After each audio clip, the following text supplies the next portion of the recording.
Today on the Topping Show, a veteran goes to a VA center and finds that they have more pride flags than American flags.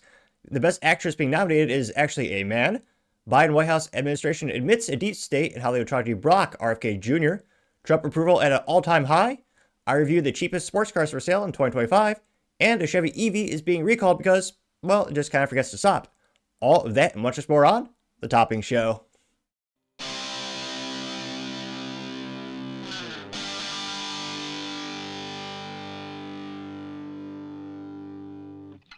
Thank you everyone for taking the time to tune in today. Today's episode of the Topping Show is proudly sponsored by Topping Technologies. Topping Technologies is an IT value-added reseller and services company with a special proficiency IT security. Heck, I see their founder at least twice a day. Gotta say he's quite handsome and brilliant. He's me, see that's the joke. If you're an IT leader or business owner, you can reach out to the team at sales@toppingtechnologies.com. Also, we're still giving away a free Flamethrower with every IT purchase. Yes, it does come with a fun Picatinny rail adapter, so you can mount it to any standard AR-15 like all awesome accessories can be. Go to toppingtechnologies.com and click the Flamethrower button to learn more, or click the URL in the video description below. Lastly, trying to get to 4,000 subscribers by the end of the month, so if you can click that button and tell your friends, I would greatly appreciate it. Now going over to the business part podcast, you have the cheapest sports cars for sale in 2025, though disclaimer, the dealerships might ruin a couple of these picks. Now this comes just thanks to Motor1.com. And appropriately enough, they have the Subaru BRZ on the headliner there, which, if it was reliable, would be a pretty good buy. It looks pretty stylish, but, that's just me. Now, this is accredited to thanks to Jeff Perez. And specifically, he says, quote, apologies. Affordability is a sliding scale, especially when the average price of a new car these days is around $50,000. That said, there's still a bunch of fun vehicles out there that can be snagged for well under that average, even a few at just around $30,000. For 2025, we picked a handful of sports cars, sporty sedans, we'll skip those, and even a few hatchbacks that cost less than $50K. Many of these vehicles come from brands that you know and love like Honda, Mazda, and Toyota, with icons like Miata and relative newcomers like the GR Corolla making the cut. Now, the first one, appropriately named, is the Mazda Miata MX-5, which, again, bang for your buck. You really can't beat that for a fun track toy and a daily driver. There might be some limitations if you have a family or a couple extra pets. Well, personally, my pet Rock will fit in that car quite fine, but if you have anything above a Taco Bell dog, probably going to be a little difficult squeezing in there, the two of you. But yeah, bang for your buck, the best track toy too. I mean, the consumables are very affordable, aka the brake pads, you got the tires, all the things that wear out most frequently at a track. Any oil changes on thing, and probably uses half a cup of oil. I'm kidding, obviously. It uses a little bit more than that, but yeah, there's a reason Spec Miata is a real race category. Is a great track toy, and still kicking myself for not buying a cheap one when I was a kid. Back in my day, you can get them on Craigslist for a couple grand. I'd always think, who'd want these? It's a girl car. Then, go to the track and a circuit track, and pretty much every guy out there will tell you, yep, the best bang for a buck, especially if you want to get into racing. I mean, shoot, cannot beat a 90s or a 2000 era Mazda Miata. If you have the bankroll for a new car, shoot, Miata is not too bad. It's at $30,515 before the extortion tax or, registration fee wherever you lived. It says it comes with a 2-liter 4-cylinder with manual transmission, 181 horsepower, and 151 foot-pound of torque, which, the 6-speed is standard on that, which, again, keeping the third pedal alive, I love Mazda for doing that. Haven't had the privilege of owning Mazda in my lifetime yet, but it's on the bucket list, especially, someday. I mean, who wouldn't want an RX-7? Or even debatably, the cool, suicide door RX-8. Now, going back to number 2, you got Toyota GR86, which, spoiler, it's also the Subaru BRZ, same assembly line. It's both the Subaru engine. They just do badge sharing because it's a joint collaboration. In Texas, the great country, or some might say the great state, you also get a free track membership to NASA when you buy a the GR edition of the Supra, the Corolla, or the GR86. So that's where they actually get in the car with you and teach you how it's meant to be driven as engineers intended. Now, these start at $31,135. They say that, quote, second only to the Miata in price, the rear-wheel drive Toyota GR86 sports car starts at $29,495. It comes with a naturally aspirated 2.4-liter flat 4 with a bit more horsepower than the Mazda, 228 and 180 foot-pounds of torque, plus an option of a 6-speed manual, or if you feel dead inside, the automatic. Kidding, I did that last part. Rear-wheel drive is a standard affair, but you don't have to settle for a fixed roof. Small price to pay otherwise for a stellar sports car, which, again, the only caveat I have for that is reliability, or lack thereof. I really debated one of these. I drove the Subaru BRZ a couple years ago when I was evaluating, my new car when I was in a circumstance where I needed a new car. And in that case, again, there's really The horsepower is allegedly there. They have some foot-pound of torque, more than a DeWalt drill, maybe on par with Milwaukee. I'm really partially exaggerating. They're really boring a straight line. The Honda, to me, has a little bit more get up and go to it. But when I'm on the track, we'll go back and forth between me and these. Also the sister to the used to be the Scion FRS a couple years ago.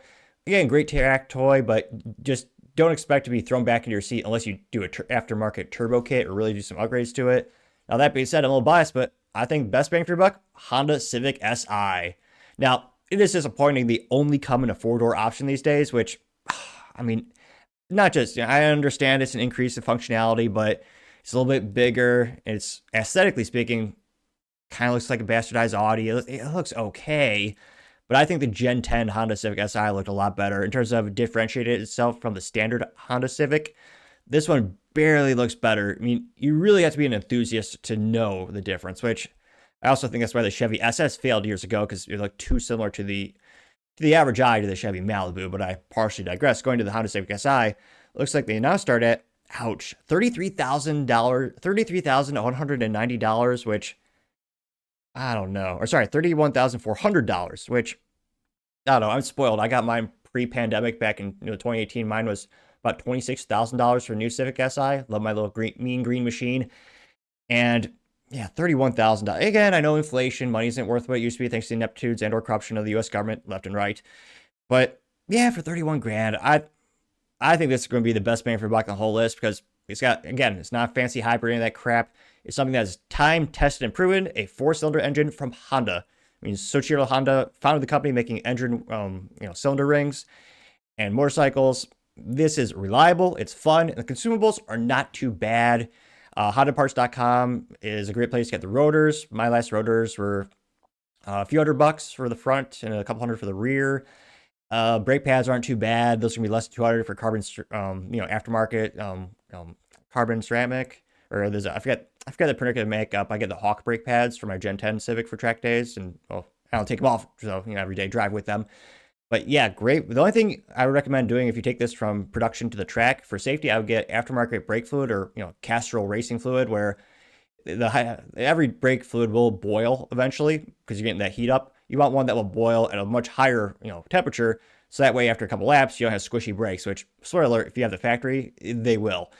I would also upgrade the brake pads because, yeah, if you have factory brake pads, you got a pretty, again, if you get into tracking it, you're going to get a pretty heavy kick or a pretty heavy brake foot, and you're going to hit that brake pedal pretty hard. Definitely want to swap those out for aftermarket. Personally, I use Hawk brake pads. I was going to say, not a paid endorsement, just a fan. My racing buddies that are much more tenured and, knowledgeable with the sport and the hobby, they recommended that for my car. But yeah, in terms of taking that'd be a fun track toy as is. I just do those two changes. And again, it's $31,400. Yes, you have to pay the extortion tax. Now, I would never pay above MSRP for Honda Civic Si. During the pandemic, my local dealership or dealership, again, great service guys, very polite. They don't oversell me too much in terms of my tech. However, the management team and the sales staff, they had a $10,000 over MSRP for the Si market adjustment and $15,000 above MSRP for the Type R. So, again, I think at MSRP, it's a pretty damn good car. You'll smile. It only comes with a stick shift. I do admire Honda doing that with the Si trim. And unfortunately, it is now the only option you get for stick shift since Honda's consolidated that. So again, if you want to have fun and smile ear to ear, it's hard to beat a Civic Si. It's a little disappointing. The horsepower isn't too much greater than the previous generation. I mean, it's actually 5 horsepower less, although who's counting? Mine's 205. Although I do have a K&N sticker on the side quarter panel window, so I'm pretty sure that's 300 horsepower. Pretty sure the folks on Reddit, that's how it works, they said. But in all seriousness, again, for 32 grand, right under there, I'm pretty sure it's a good deal. Now they say, quote, starting over just 31 grand, the Si has a turbocharged 1.5 liter 4-cylinder engine, making 200 horsepower, 192 foot-pound of torque. Is down on the power compared to the earlier sporty 4 doors, but it comes with a limited slip differential, 6-speed manual transmission, customized drive mode, which it is nice to have the drive mode that's a little bit sportier. You do feel the differences with the not just the turning, but the engine, the accelerate. It is pretty good drive mode. You also have 18-inch rims, and it says, without skimping on the creature comforts like the Bose sound system, which, I would skip on that personally, but I think that's probably one of the best bang for your bucks. You also have the Volkswagen GTI, which Volkswagen, of the things they make, it's probably one of the only few good things I would actually buy. Now, this starts at $33,190, and they say, quote, The iconic Volkswagen GTI is still alive and kicking. The hot hatch starts at $33,190. It comes with a turbocharged 2-liter, making 241 horsepower and 272 foot-pound of torque. It comes standard with a 7-speed dual clutch. Ew. Since VW killed the manual transmission because they're morons. Well, I did that last part. And the power travels exclusively through the front wheels, which, again, that's actually advantageous if you have wet weather. That's where actually my car excels at the track. And, or if I'm driving against Mustangs, because they usually spend a disproportionate amount of their time, off the track, sitting in the embankment because they spin off, but I partially jest. Yeah, that's the most disappointing thing. Again, the GTI previously has been one of my favorite hot hatches that I kind of aspired to someday own. But yeah, the fact that it's dual clutch, again, I know it's faster, you gain the automatic transmission, but would you rather have a steak with a professional Gordon Ramsay on the actual grill, or do you want it in a microwave? I always like that metaphor talking about manuals versus automatics. So yeah, since it's only got 2 pedals, I know it's only 33 grand, or that's actually too much. Yeah, I'd say it's not worth it. Now, if you don't like the styling of the Toyota 86, you do have the Subaru BRZ, which, yeah, spoiler, is exactly the same thing. And actually, no, so that's $33,380 for the Subaru BRZ. So that's fine. If you want to pay a premium for the Subaru logo, which I do appreciate, Subaru is one of the last brands dedicated to the stick shift. They sold the most stick only second to the Honda Civic in terms of total sales of stick shifts. Subaru WRX is right there. Now, again, I wouldn't pay a premium of, about $2,000 more than the Toyota 86 versus this. Also, the Toyota, you get the free track membership for a year and the free track day, which, again, I think that's some value. I mean, shoot, how much should I pay for that per year? It's not outrageous, but it's a nice little bonus they give you.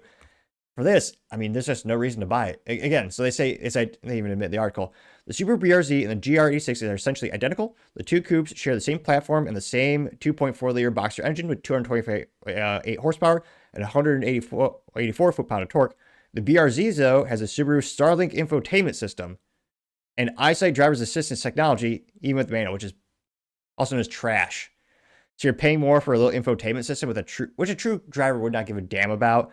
I mean, if you look at the actual true driving enthusiasts, they actually pay extra to remove things like the radio and air conditioning to decrease the weight of the vehicle. In this case, it also has I think it's the active stop technology that Subaru likes to brag about, where if there's something in front of you that's too close, the car will actually automatically brake your car, which you gotta remember to turn off because it's actually dangerous on a track. Since again, you're usually right up as the youth might say, up on each other's grill when you're going back and forth. So it's actually a safety issue of this being a thing on the track, ironically enough. Now, they say, and if you want a fancy, the Subaru BRZ TS offers a more track-focused STI suspension, Brembo brakes, and a leather suede interior, which that starts at 33,380, then goes up to 37,530, which I did make a mistake. For some reason, I thought they had the Subaru STI model for the BRZ. They don't. The top trim level for the Subaru BRZ is the TS, which that comes with all that extra stuff. You might wonder what's it missing. It's got great news, great suspension. You got the Brembo brakes. They're awesome. Great way to stop your vehicle. But yeah, it's missing an engine. Because again, traditionally, one of the best cars out there is a WRX, not for reliability, but for fun. But the STI, which is what everyone realistically buys when they want the fun, well, it comes with a bigger, more powerful engine. In this case, you don't get that. So it's nice to have a little extra suspension and stuff, but disappointing. So again, is it worth the $2,000 more? To me, hell no. I mean, it's the same vehicle. You get, what is it, a couple of extra pieces of tech, which an enthusiast would never want. So to me, waste of money. Now you do have the iconic Mustang. Now, this is the Ford Mustang EcoBoost Fastback, which, yeah, that's a pretty long title. Aesthetically speaking, looks pretty good, and it is commendable that Ford did win the Pony Wars, since the new Camaro will apparently be a 2-door EV SUV, and the Charger is now going to be a straight 6 twin turbo or an EV. Yeah, safe to say that Ford won the Pony War. Now they say, quote, and it starts at $33,515. The Ford Mustang is a muscle car icon and still is affordable, one to boot. They say, quote, the pony car starts at $33,515 for the base Mustang EcoBoost Fastback. It is a turbocharged 2.3-liter 4-cylinder that makes 315 horsepower, not too shabby, and 350 foot-pound of torque, even better. Significantly more than the Mazda and Toyota sports car. It comes with a standard 10-speed automatic rear-wheel drive, okay, but no manual transmission. What a lost business opportunity for Ford. So silly. And again, Jim Farley, the CEO of Ford, is very dedicated. He's actually a sports car driver. He's a track guy. I mean, he's dedicated. He said no matter what the other companies do, he'll always have an affordable V8 sports car. I appreciate that. And the stick shift. He's awesome. I really wish they had a stick shift for this one. Because again, A stick shift sports car for under 35 grand, that's a rare thing. And the demand is out there. People are willing to buy stick shifts. They love them. I know it's not a majority market in the United States, especially, but I mean, just a little research, development, and manufacturing to get that option for them. I don't know. Let me know in the comments. If I had a little extra jingle in my pocket, I wouldn't mind getting.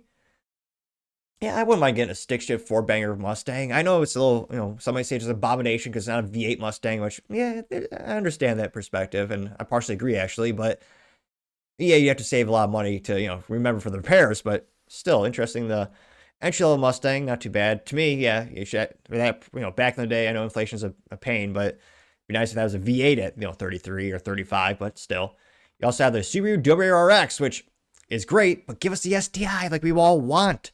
Which again, that would be the bigger engine, as well as the Brembo brakes and all the fun stuff. Apparently, they're bringing back the Subaru WRX STI automatic only, which is an abomination to the brand, and every enthusiast just dies a little inside when they say that. But I do give Subaru WRX kudos to being the #1 stick shift vehicle sold, second to only the Honda Civic. I mean, I had no idea the take rate. The take rate is in the 86%, I believe. Like 86% of all Subaru WRXs come with a stick shift. It's the #1 take rate. That, again, a little exclusion for the Toyota Corolla GR, which is only offered as a stick shift. Of all the vehicles that has an option of stick shift versus automatic, the WRX has the king for that take rate. So I greatly appreciate them. I know they're especially popular in like climates like Colorado or areas like Colorado with inopportune climates. So you have snow and ice and sleet and all that kind of stuff. Now, this starts at only $33,855. And they say, quote, the Subaru WRX is only a little bit more expensive than Honda Civic Si, yet gets a lot more horsepower. The base WRX starts at, again, $33,855, comes with a standard turbocharged 2.4-liter four-cylinder engine, making 271 horsepower and 258 foot-pound of torque, paired with a 6-speed manual transmission, or CVT. We know what we're getting here. Buyers in this market, for more practical performance, can opt for the WRX TS, which gets upgraded Brembo brakes and revised suspension and steering, but that version starts at $46,875, so that's a pretty penny to say the least. And again, when I was looking at cars to get, I seriously contemplated the Subaru, the BRZ to a certain extent, but the WRX as well. And it's a lot. It is a lot. You feel the torque right off the line, especially if you go to the STI option, which again isn't available right now. It was in 2018 when I was looking around, or 2017, 2018 model year. But yeah, it is a really fun car. You can really feel acceleration, and it's hard to beat that. Now, the only caveat is the reliability. It's not Toyota. It's not Honda. It's going to break at a much higher frequency than the other vehicles. So that's the only downside to this, is put some money aside for repairs because they will very much be needed. Now, they say that Jetta GLI is the next one. So that's the Volkswagen Jetta GLI. Now, that starts at $33,940. Now, do give them some credit. That does come with a 6-speed manual transmission option. So it makes me smile ear to ear that they still have that option. This starts at $33,940. Now, they say, quote, the Jetta GLI is a VW sedan alternative to the GTI hot hatch. It packs a turbocharged 2-liter, 228 horsepower, and 258 foot-pound of torque. Your choice of a 6-speed manual transmission or feeling dead inside, which would subsequently be a 7-speed dual clutch. The GLI got a modest update for 2025, including an exterior facelift and some interior tweaks. And they say it's one of the most affordable sporty cars out there, which, yeah, not too shabby. But again, it's a Volkswagen, which used to be a lot more respected. These days, it's just not as reliable as the competition. I'd just always be paranoid about that. Now, the opposite of that is the Acura, which does have a lot of reliability because obviously it's Honda's luxury brand. Now, this is just the regular base Integra, which I don't really consider it a sports car. It's sporty, but yeah, we're going to skip that. That's not really a sports car. Mini Cooper S. I forgot. I'm pretty sure they killed the stick shift, so it's already really boring.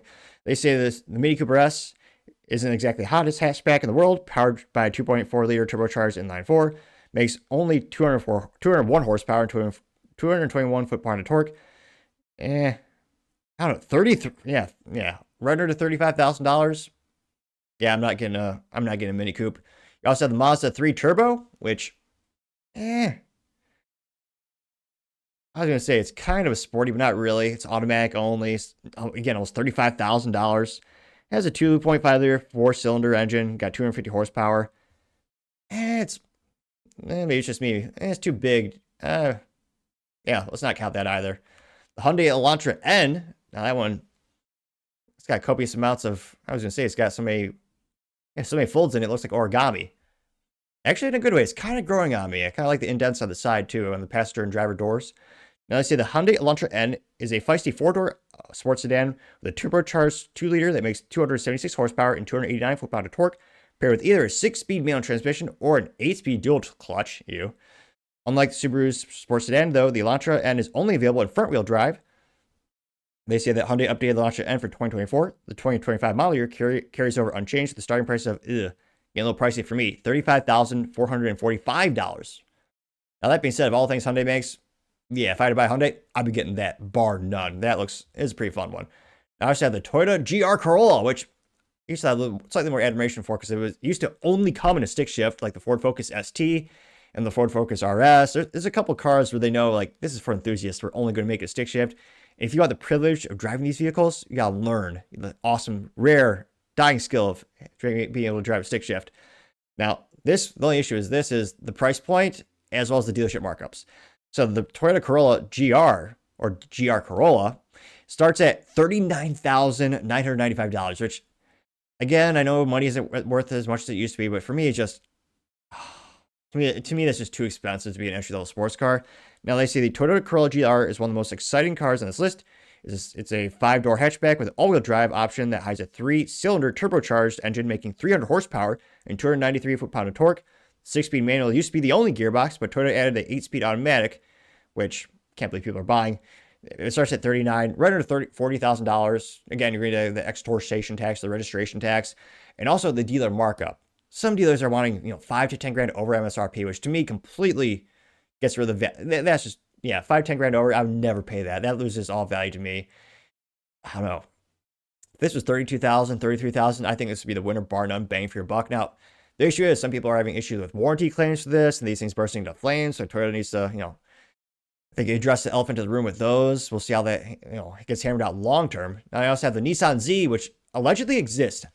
I drive now, and it might be a little biased because I live near the Toyota headquarters or within the region. So there's a lot of Toyota employees who probably get discounts. Maybe that's why I see so many Toyota Supras, especially on the track. I've seen one Nissan Z in the wild. There's a grocery store. There's a nice mom and pop couple who I actually, I love if I could look inside it. It looks pretty good. Not bad bang for your buck, but they just passed a Supra for sales, allegedly. No one sees these things. Now, I think the issue is the price point. Again, the dealerships, I look online when I'm, doing the old fashioned, looking at cars.com and autotrader.com and, doing the window shopping. And the dealerships still want a couple grand, if not $5,000 to $10,000 over MSRP, which to me, no, I'm not paying $55,000 for Nissan Z. I would never do that. I'm way too frugal. I don't think the value is there. Now, uniquely, this is the only stick shift twin turbo V6 you can get in North America, I believe, right now. There's so few left. It's sad. Styling, it looks pretty cool. It's kind of growing on me. It's a low bar, but it's the only thing that Nissan makes I would buy personally.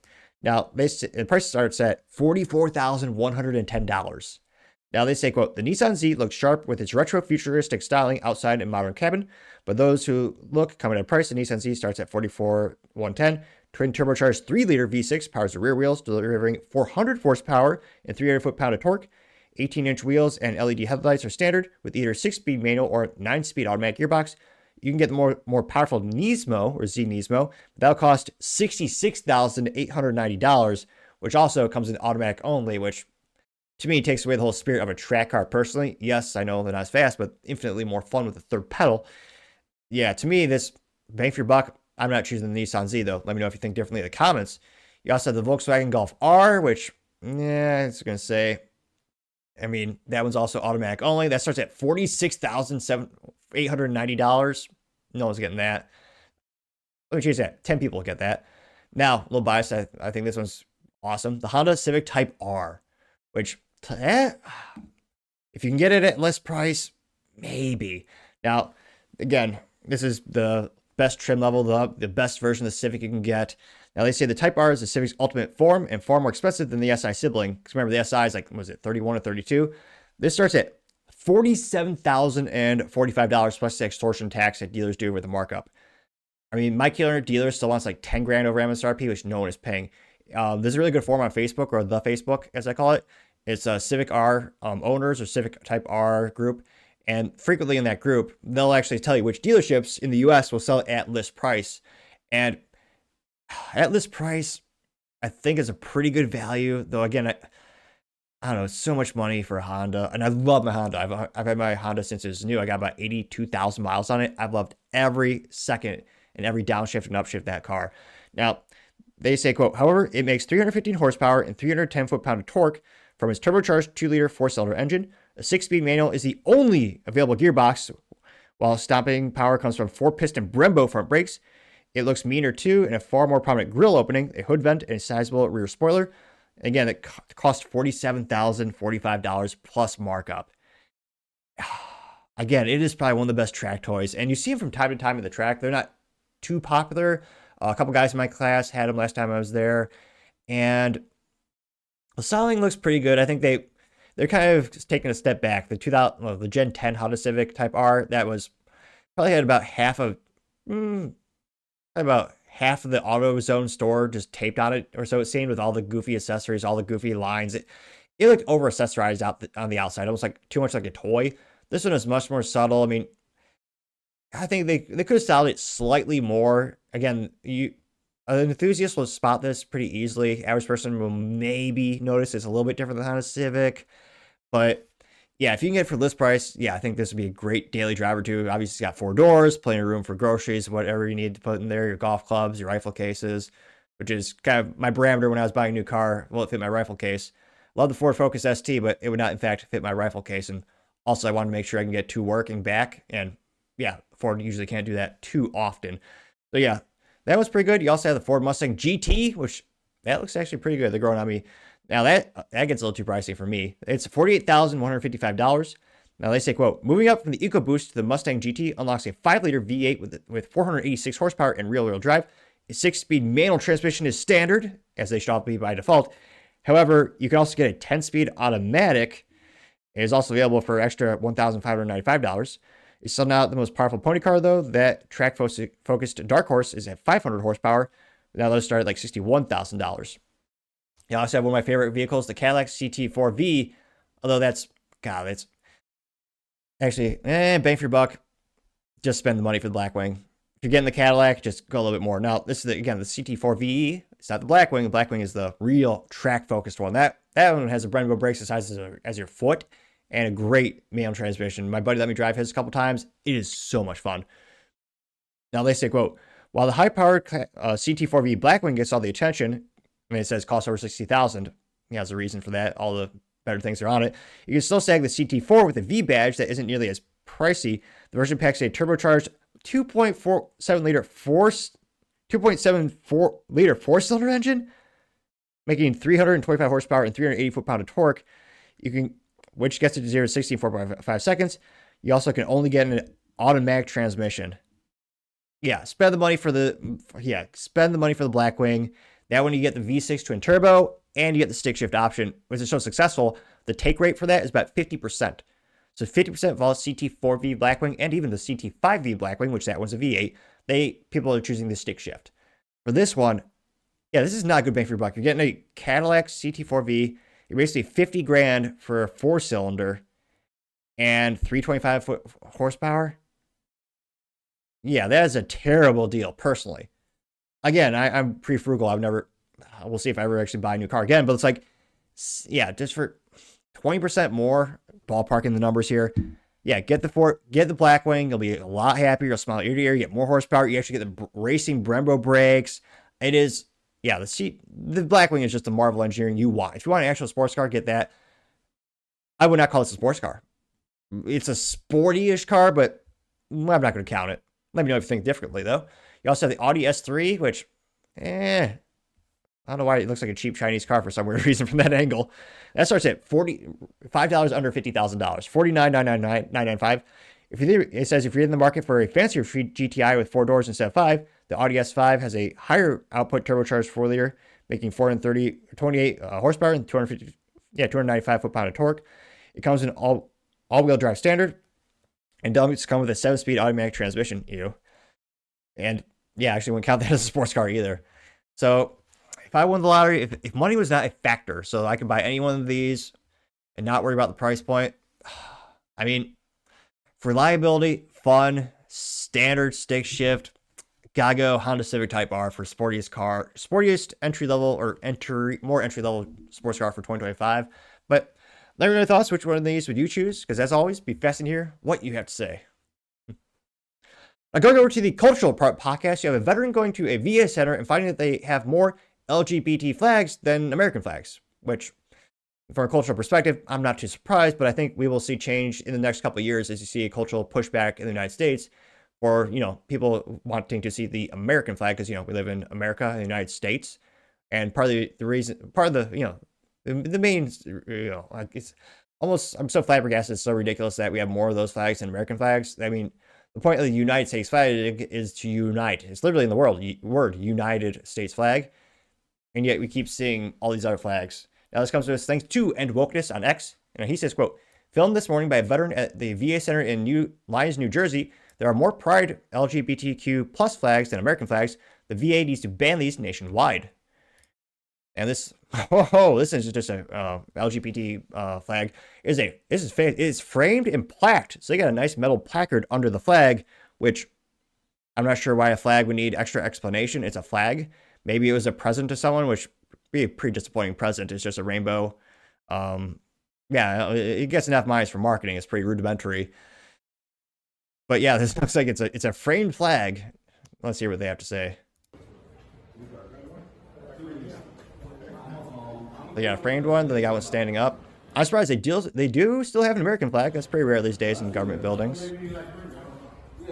Oh, they also have another one. So they have I didn't know this existed. Maybe it's a picture. It's not an actual dog tag. But they also have a banner that says, "We serve all who served," and it's the Pride Trans Progress flag in the form of two dog tags on their banner. Interesting. So right now we have 3 Pride flags versus 1 American flag. Oh, wow. Oh, wait, there's 2 American flags. For a second, I thought the ratio was 3-1, though. Who knows what the rest of the building looks like. It is fascinating to see, and culturally speaking, I think there's going to be some more pushback, especially in public schools. I mean, a lot of public schools that they have every flag except the United States flag, especially in places like, San Francisco. I mean, they had the Pride flag, they had the BLM flag, and they didn't have the American flag. Now, this went pretty far. I got about 450,000 views, as well as 33,000 likes. One of the first comments coming from Paul Zupa saying, quote, "Zero tax dollars should go towards Pride flags," getting 311 likes, which, yeah. I mean, Lord knows they have enough money for those nonprofits that support those things to give them away for free. I mean, the fact that our tax dollars are paying for that was ridiculous. Again, there's one flag, the United States flag, or, the Texas flag as well. But realistically, in terms of federal buildings, yeah, you probably want, I guess, perhaps the flags for each of the military arms or divisions. Yeah, maybe. But yeah, we should probably have more United States flags for your, United States federal buildings. You also have America Papa Bear saying, quote, "End this woke madness," getting 115 likes. Clown World says, "Absolutely insane and unacceptable," getting 286 likes. Let's see. Chuck says, "This was banned and, this is banned and a F flag policy instituted.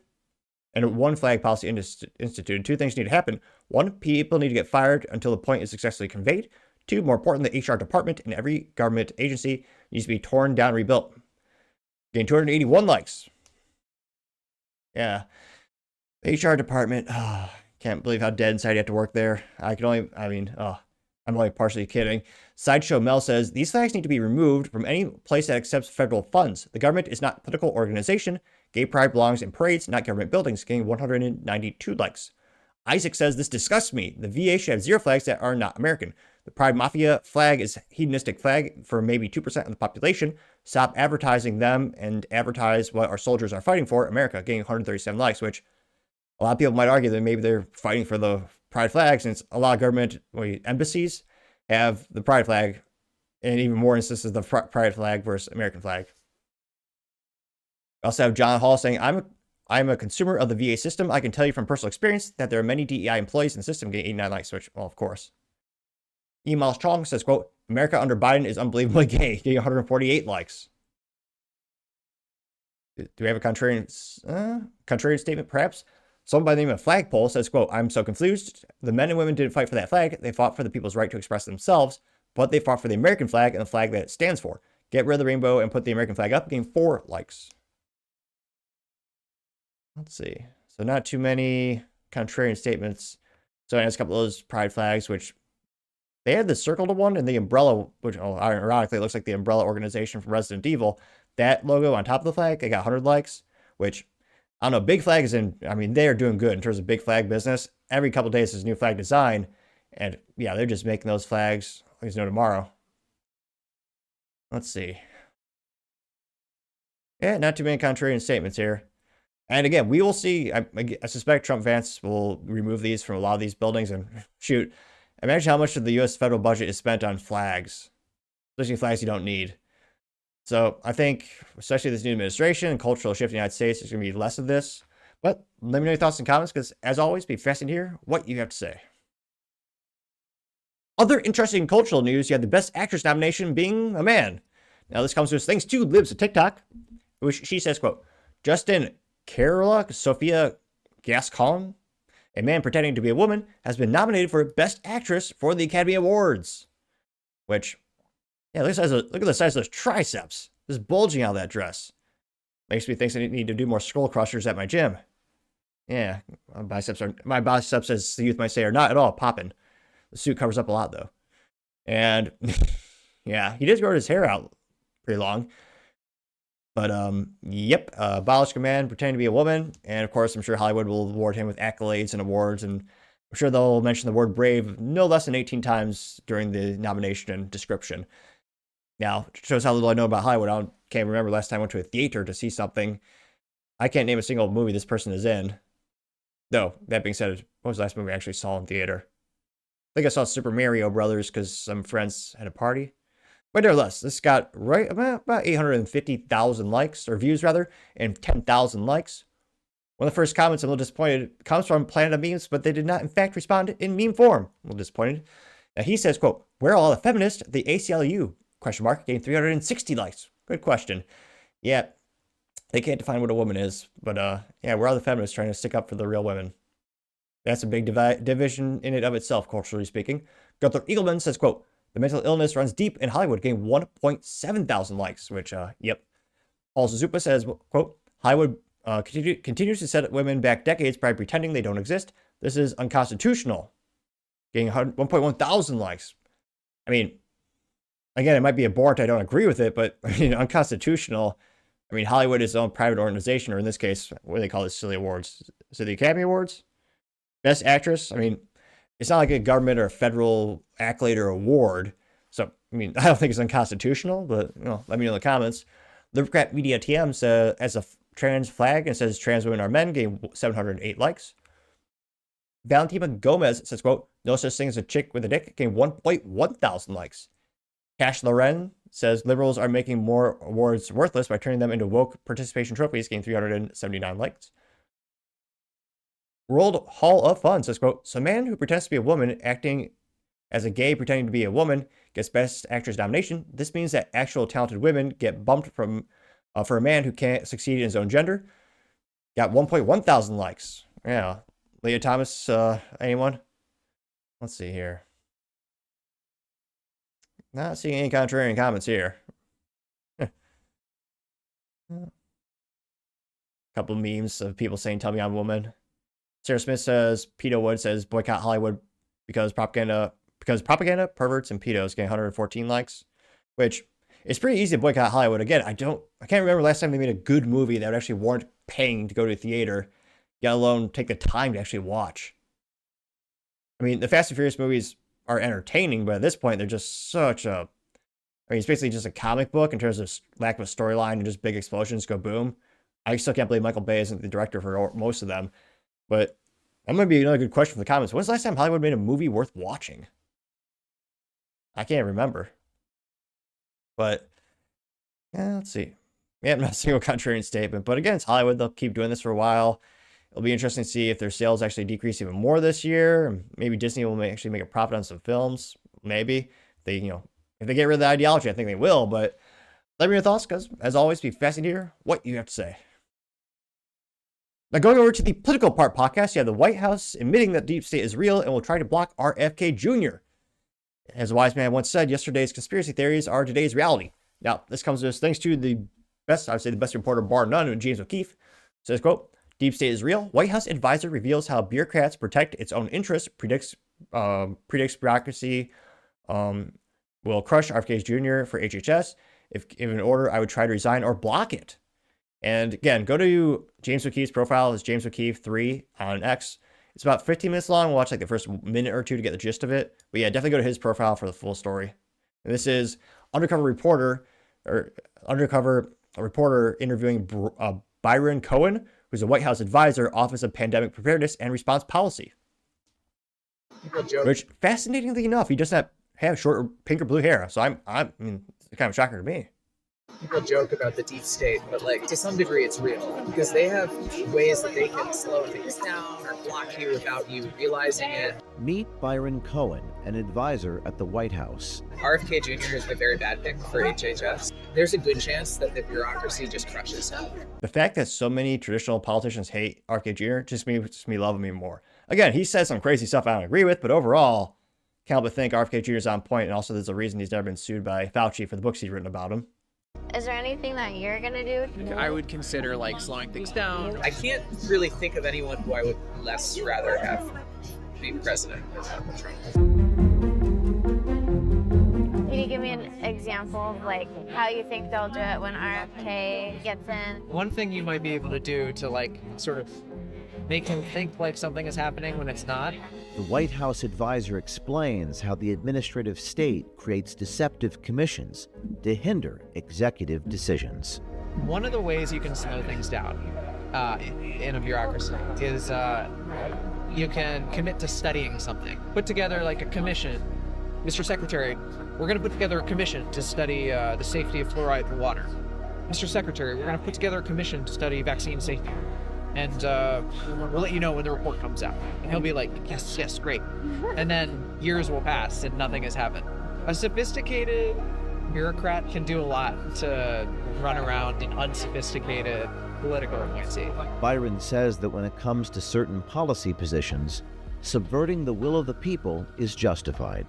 Would it be subverting the will of the people to crush RFK or block him or whatever? For the most part, the American people don't actually agree with RFK's views on things like vaccines. So, I don't know about that. I mean, in a literal sense, if you were like blocking something he was trying to do to undermine vaccines, you are probably acting in a way that is consistent with what the majority wants. Bullshit.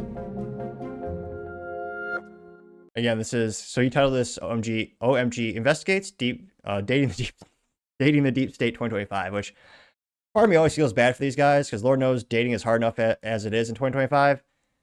I also don't think it's coincidence. Every time there's an undercover reporter, especially the James O'Keefe or Louder the Crowder, it's always a moderately attractive gal who'll get these guys to spill their guts, which, again, spoiler, or this should just be common sense. If you're a guy talking to a girl who's more attractive than you, there's usually, not always, but there's usually ulterior motives. In this case, data mining. And these guys are so dumb. They just spill their whole guts to the most obvious questions. We're like, again, everyone talks about their job. That's obviously natural. But to ask these type of very specific questions, like, again, I feel bad. They probably found them on Hinge or Bumble or one of these apps. And again, just finding a girl on there that doesn't have a nose ring or a cow ring on is hard enough as it is. But yeah, let's just, again, part of me feels bad because these guys are desperate or, they're trying to find a date, which, yeah, Lord knows I've seen these dating apps and there's a great way to lose faith in humanity, seeing what's on there these days. And yeah, it's the number one way these guys get busted. Now, the upside of the situation, I'm really happy that this video is coming out so then RFK Jr. and the Trump administration can see, yeah, and by now they should know. I mean, Trump has been in office once already. They should know the deep states are going to push back as hard as possible. Let me know in the comments, but I think the best thing that Trump could do is just fire every federal employee. Do it. Fire them all, and then get some job openings out there, and rehire again. Because then there's so many deep state SOBs like this guy. And there's also a lot of like long-term federal employees who just don't want to work at all, kind of like a union member for the most part. Like, I think that'd be the best way for actually Trump to start off on a strong footing. I know that'd be very difficult, but I think it'd be worth it. Now, this went pretty well. I got 2 million views and 35,000 likes. Again, for the whole video, go to James O'Keefe profile, which his profile on X is James O'Keefe 3, or 3, the Roman numeral. Now, James O'Keefe says, quote, "They joke about the deep state, but to some degree, it's real," admitted Byron Cohen He tagged him too. An advisor to the White House Office of Pandemic and Preparedness. And the guy also deleted his LinkedIn. Oh, I only got 2,500 friends. And it's gone. How do you not have more friends on LinkedIn, man? Those are chump numbers. You gotta get them up. Add those friends every day.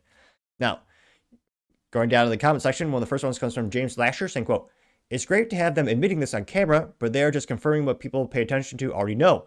I'm not sure it ever convinces those people who keep pushing for more and more government for control, but never give up the fight. Excellent work as usual." Now, that's concerning is that leftists would actually praise this individual and say we want more of those employees because, again, they want more big government.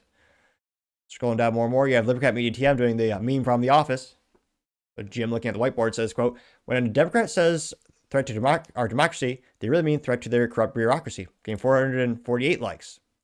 Paul Zupa says, quote, "Conspiracy theorists continue to be flawless." Getting 273 likes. Yep. Scrolling down more and more. AJ Hooper says, "Brian Cohen, deep state is real. James, you're going to become real famous. Famous is real." He's already really famous. Yeah. Let's see here. Scrolling down more and more. David Sullivan, "I will respect his pronouns. His pronouns are prosecute Fauci." Says, quote, "That's what we expect Trump to dismantle." And there's an AI generated picture of a dog, or the Doge dog with a chainsaw. The chainsaw is labeled Department of Government Efficiency, standing in front of DC saying it's time for some cutting. Getting 186, they get 187 likes.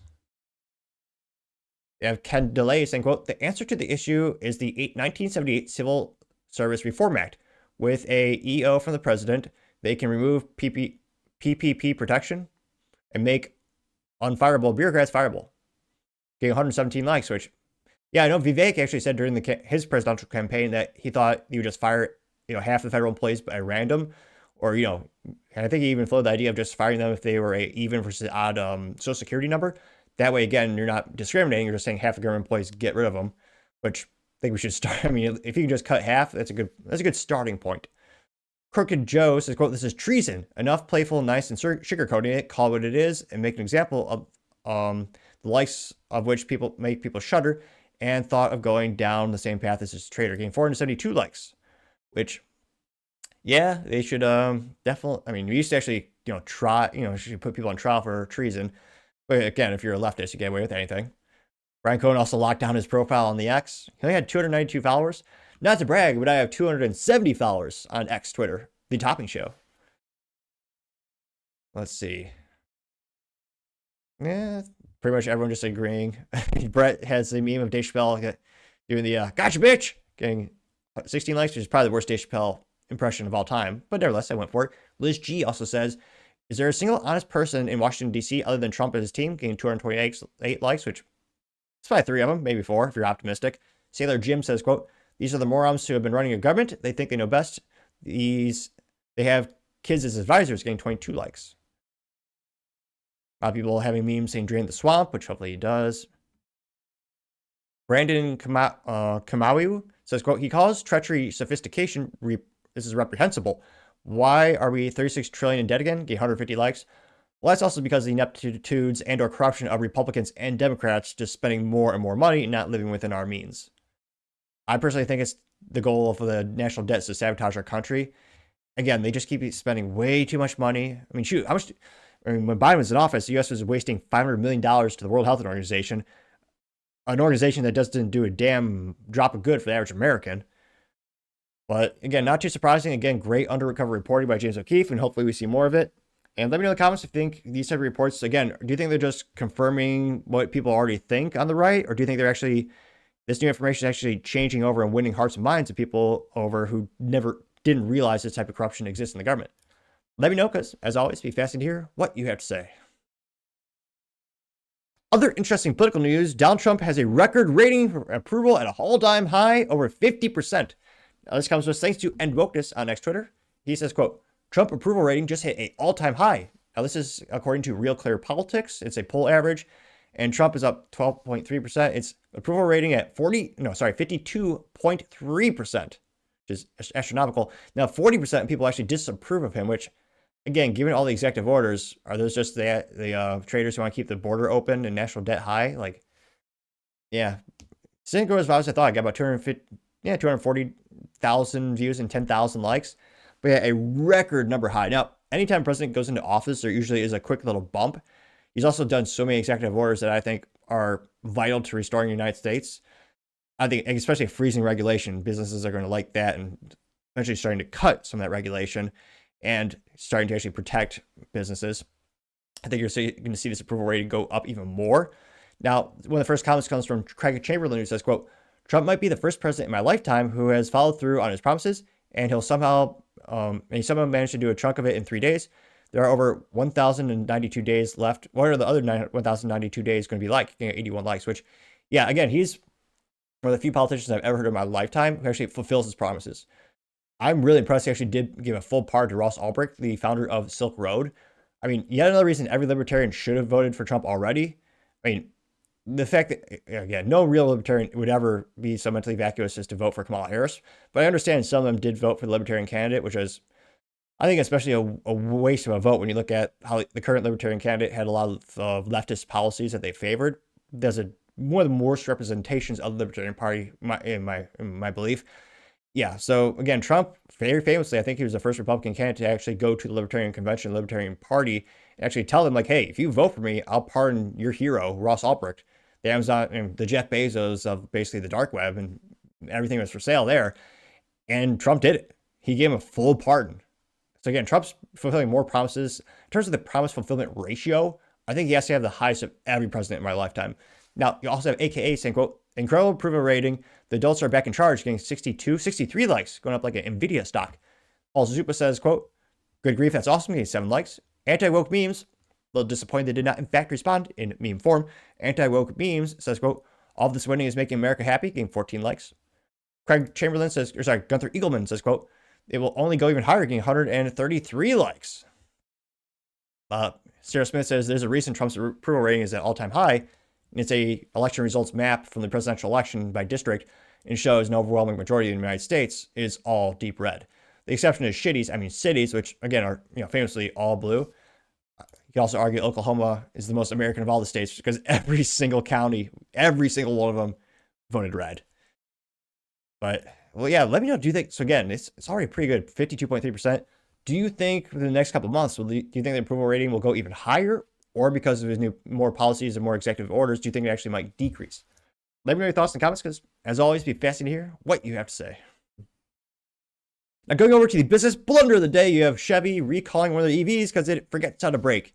Although I would argue it needs to be recalled because it's such a viscerally disgusting design. It looks terrible, but nevertheless, it is a technical recall, not just aesthetically speaking. Now, this comes to us thanks to Ronan, who's a writer at The Drive, and they say, quote, the Chevy Equinox EV recalled because its adaptive cruise control forgets to brake. Who would have called it? GM not having good technology. Oh yes, me for the past couple years. Pretty much anytime I talk about GM going into the EV category, trying to become a tech company. Now, they say, quote, the Chevy Equinox EV isn't actively trying to hurt you, they claim. That's me. It's just forgetful sometimes. Luckily, a quick trip to the dealer or over-the-air update will help it remember. And here you can see, the Chevy Equinox EV, which sometimes the car looks better when it gets more angular, but kind of like diminishing returns. This one just looks comical to me. Now, they say, quote, software problems are nagging another electric Chevrolet. The brand temporarily pulled the Blazer off the market to fix a diverse selection of problems in December 2023, and just recalled the EV to fix a glitch that prevents the adaptive cruise control system from braking. Assigned recall number 25V12. Again, the assigned recall number is 25V12 by the National Highway Traffic Administration. The recall applies to precisely 2,890 units. Can't believe they sold more than 3 of these. Of the 2025 Equinox V, built from July 25th to December 6, 2024. The problem affects 100% of the recalled EVs, according to Chevy. And the brand adds that the recall only includes the all-wheel drive models that are not equipped with the Super Cruise. The front-wheel drive Equinox EV and all-wheel drive Equinox EV are equipped with Super Cruise, and every variant of the gasoline power are not part of the recall. Which, just look at this. Look at the rear window. Most awkwardly designed car I've seen in years. Now, Chevy explains that the software calibration for adaptive cruise control on the brake control module was incorrectly set. So if you're driving on the highway with adaptive cruise control turned on and the car merges in front of you, the Equinox EV won't apply the brakes. It doesn't keep on cruising either, not exactly. Instead, the adaptive cruise control tries to slow down the car using only propulsive torque, which sounds like the drivetrain's regenerative braking instead of hydraulic brakes. There's a good chance that it won't be enough braking force, so obviously increases the risk of a crash. Now, they say the issue was discovered internally by an engineer. They have those? I'm like, partially kidding. And Chevy is not aware of any accidents or injuries linked to it, though it has received 5 complaints. It's not issuing a stop sale or a do not drive recall order. It really tells owners to brake manually if the car doesn't brake on its own. Now, again, they say luckily the fix is very simple. Owners of the affected EVs can visit a dealer, so a technician can update the software calibration in the brake system control module.